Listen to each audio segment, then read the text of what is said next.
Oi pessoal, tudo bom com vocês? Eu me chamo Júlia e vocês estão no canal Além do Enem, onde a gente vai abordar alguns assuntos filosóficos e históricos que provavelmente não vão cair no Enem, mas que todo mundo deveria saber. Ok, pessoal, vou iniciar esse vídeo primeiramente pedindo desculpa pra vocês pela minha voz.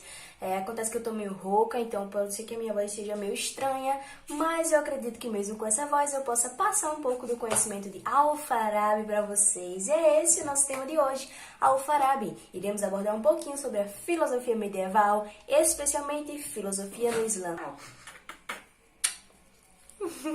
Então vamos lá começar a falar dele, né? E por que eu escolhi Al-Farabi? Bom, pessoal, primeiramente porque eu achei muito interessante trazer aqui pro canal esse assunto, né? Especialmente de filosofia medieval.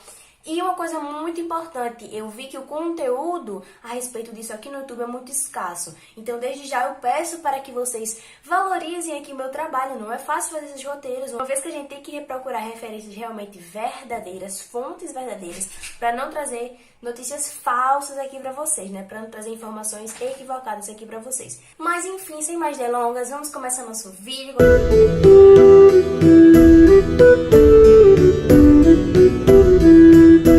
Al-Farabi, ele foi o fundador da política no mundo islâmico. E aí, uma coisa que eu queria comentar logo de início com vocês é o seguinte: mundo islâmico. O que é esse mundo islâmico? Engraçado, a gente chama filosofia no Islã. E por que não filosofia islâmica, por exemplo? Vocês se questionaram isso, eu sei que vocês se questionaram isso. E eu vou responder aqui pra vocês. É muito fácil, pessoal. Nem todas as pessoas que estavam sob território islâmico eram muçulmanas. Então, por isso que a gente não chama filosofia islâmica, é sim filosofia no Islã. Al-Farabi, pessoal, ele é considerado o segundo mestre, o primeiro sendo Aristóteles, e nisso a gente vai ver sim uma influência muito forte de Aristóteles em Al-Farabi, ok? Ele vai ser o primeiro, na verdade, que vai ver, vai ler e vai comentar as obras de Aristóteles. E vocês podem até pensar, poxa, isso não vale de nada, poxa, isso daí é muito insignificante. Pessoal, isso é muito significativo.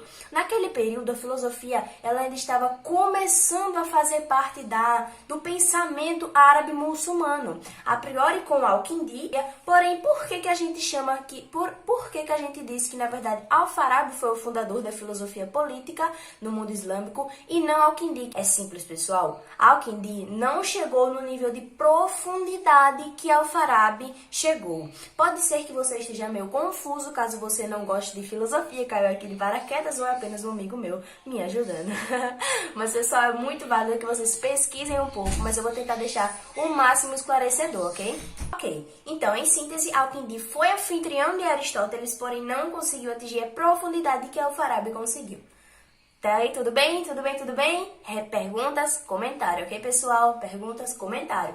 Beleza, pessoal? Agora vamos falar um pouquinho sobre a felicidade. A felicidade para Al-Farabi, ele dizia que, na verdade, não era uma coisa simplesmente material, mas uma coisa material e espiritual. A gente sabe que Al-Farabi era um homem muito religioso, ele era muçulmano, ok?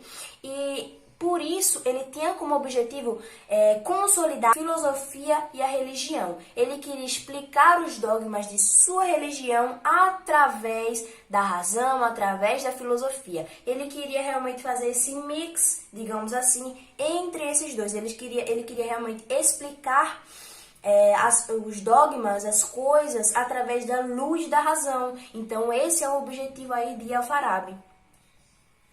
E aí, pessoal, ele vai nos deixar alguns escritos, né, algumas obras, e a gente vai comentar aqui a obra dele, A Cidade Virtuosa, certo? Por Cidade Virtuosa, ele começa falando sobre metafísica, né, e depois ele vai falando sobre política. E aí, ele vai falar um pouquinho sobre como deve ser um governo bom, como deve se portar um governante, certo? É isso que ele fala. É o seguinte pra gente, ó. O governo de uma cidade deve imitar a harmonia com que o homem é governado pelo Criador.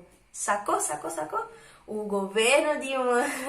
Não vou repetir de novo, não. O governo de uma cidade deve imitar a harmonia com que o Criador governa o homem, ok? Sobre a cidade virtuosa ainda, a gente tem uma disposição de convivência e do ato de governar de forma piramidal. Ou seja, nós temos as classes, mas nós temos um ponto culminante. E esse ponto culminante é justamente o governante, ok? E aí ele vai falar como um governante deve se portar, como um governante deve ser. Ele inclusive fala qualidades que um governante deve ter, e essas que eu vou falar para vocês agora. Entre elas estão: o governante deve ser um homem justo, o governante deve, acima de tudo, temer a Deus, deve ser um homem religioso, claro, né? Tem que ter ousadia, ele tem que ser solícito, ele tem que ter alteridade, ok? Essas são as qualidades que um governante deve ter para Alfarabi.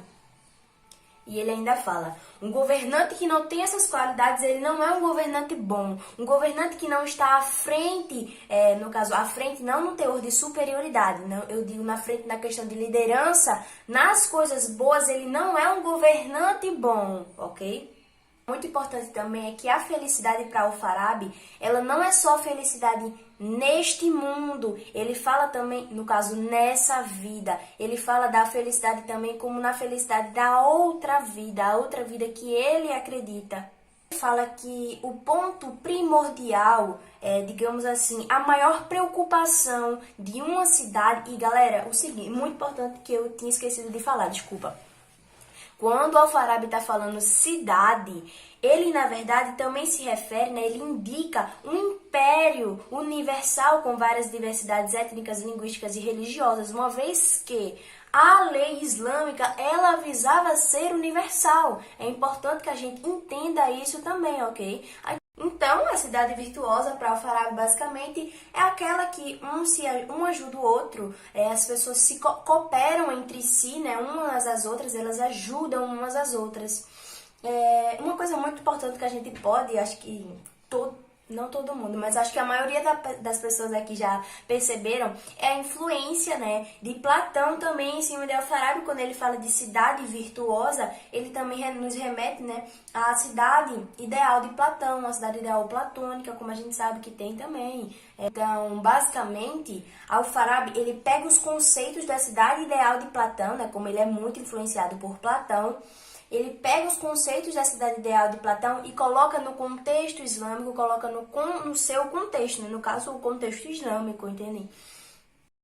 O que levou os filósofos muçulmanos a começarem a filosofar é o seguinte: eles queriam explicar o Alcorão. Foi isso que levou os filósofos muçulmanos a começarem a filosofar, ok? Agora eu vou falar para vocês um pouquinho sobre a relação realmente entre religião e profecia proposta por Alfarabi. Ele dizia que a profecia ela era a inundação de inteligíveis na imaginação humana e, portanto, ela era subordinada à filosofia. E aí ele vai desenvolver uma psicologia, né, para adequar a seus conceitos, né, de religião e profecia. E ele vai dizer que, basicamente, existe apenas um intelecto agente para toda a humanidade, a qual ele iguala ao anjo Gabriel, que foi o que transmitiu o Alcorão para Maomé. E aí ele vai dizer o seguinte, que esse intelecto agente, essa 10ª inteligência emanada, ela vai transmitir os inteligíveis para todos os seres humanos, porém só alguns seres humanos eles estão preparados para captar esses inteligíveis, apenas poucos humanos estão preparados para adquirir esses inteligíveis, e no caso, quem são esses poucos seres humanos? Os filósofos, é claro. Os inteligíveis, eles podem inundar a cabeça do ser humano, né, através de parábolas, através de símbolos, criado as várias culturas e linguagens. Então, pessoal, esse aqui foi o vídeo sobre Alfarabi. Eu espero que vocês tenham gostado. O tema que eu vi que estava escasso realmente no YouTube e eu vi que precisava, sim, chegar até aqui, né, para que ajude mais pessoas, para que vocês fiquem atualizados também, ok? Espero muito que vocês possam me ajudar dando um like, né, compartilhando.